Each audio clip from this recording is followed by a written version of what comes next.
What's up mga kabalita, isang mapagpalang araw po sa ating lahat mga kaibigan. Welcome back po sa ating channel. Ito isang share ang dinala sa atin mga kaibigan. At ayon po sa may-ari ay wala pong makita dyan sa screen. Ayan po ang susubukan natin gawin mga kaibigan. Pero bago po tayo magsimula sa mga kaibigan po natin na magagawin sa ating channel, ayan, paki-like naman o paki-subscribe ang ating maliit na channel mga kaibigan. Plugin po natin para makita mga kaibigan. Ayan may LED indicator po tayo at umiilaw ng kulay green. Pagka sharp, ibig sabihin mga kaibigan ay nag-on ang ating unit. Dangan nga lang at wala pa rin makita sa screen. Alright, so hindi po pwede, nahulaan po natin yan mga kaibigan. Bubuksan natin ang unit upang masiguro kung ano nga ba ang sira. Siyempre, pwede po ang supply natin yung power supply papunta doon sa ating LED backlight mga kaibigan. Ito na. Paklasin natin ang kanyang power supply dahil dyan nakakabit ang ating supply ng backlight mga kaibigan. Ito. At yun nga sunog ang MOSFET mga kaibigan ng ating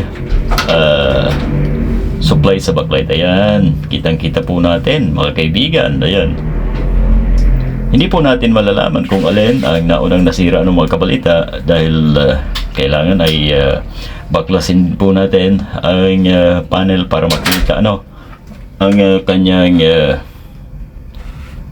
backlight mismo mga kaibigan. Alright, ayan kasi pwede po na nasira ang backlight bago nasira ang ating supply mga kaibigan. Pwedeng nag-short ang ating mga backlight, yung mga LED, at ito naman ang nasira na sumunod ang MOSFET natin mga kabalita. Alright, so hindi po yan pwedeng hulaan natin.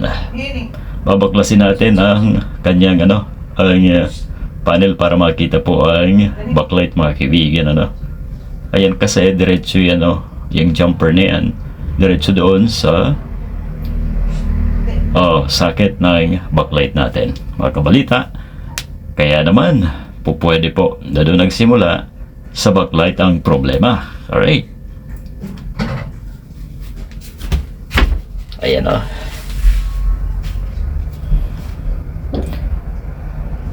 ito na mga kaibigan, hindi ko na pinakita dahil medyo mabuting-ting.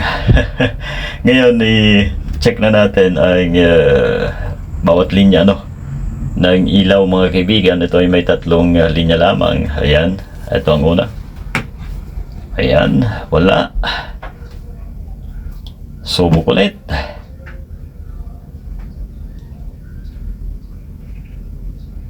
Yun dadalawa mga kabalita ang umiilaw. Sunod natin ang isang linya ayan, kabila.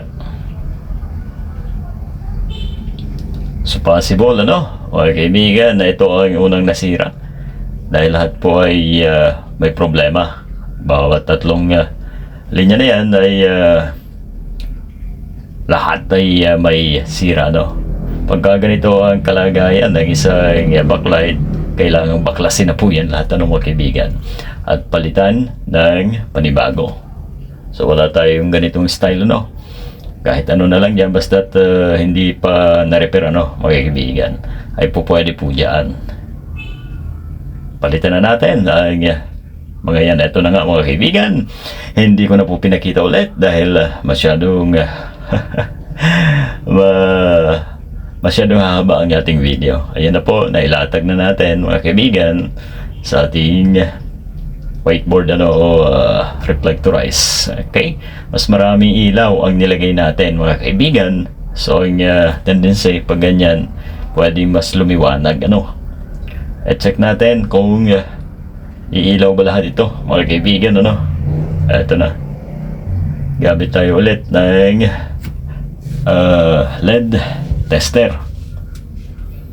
Kailangan lagi tayong meron ito ng mga kaibigan. Ayun o. Eto na. Doon ang positive. Yun o. Umilaw po ng mga kaibigan na talagang maliwanag. So yun na. Ayos na.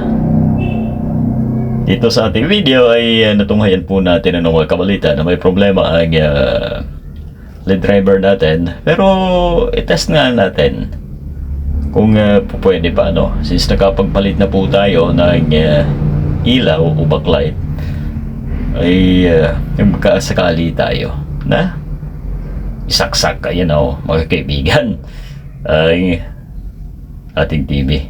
Tingnan natin. Kasi parang nasa sense ko ano na may supply pa to. Alright. Ayan. Oho, lumabas ang sharp.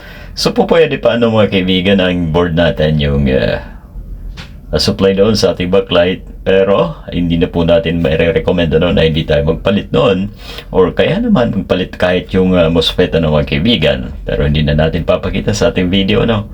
At least ayan o, nasubukan natin na gumana pa ang ating TV mga kaibigan dahil nagpalit na po tayo ng backlight ano.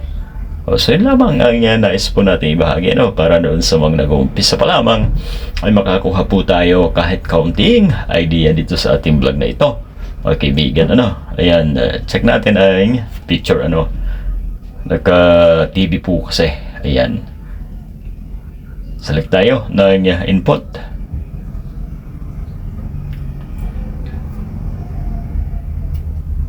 Yun.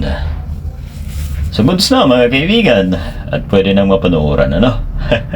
Yan lang po ang pinalitan natin ano. Hindi pa tayo nagpalit ng isang sunog na piyesa, at ito gumana na po ano. So thank you sa inyong panonood mga kaibigan.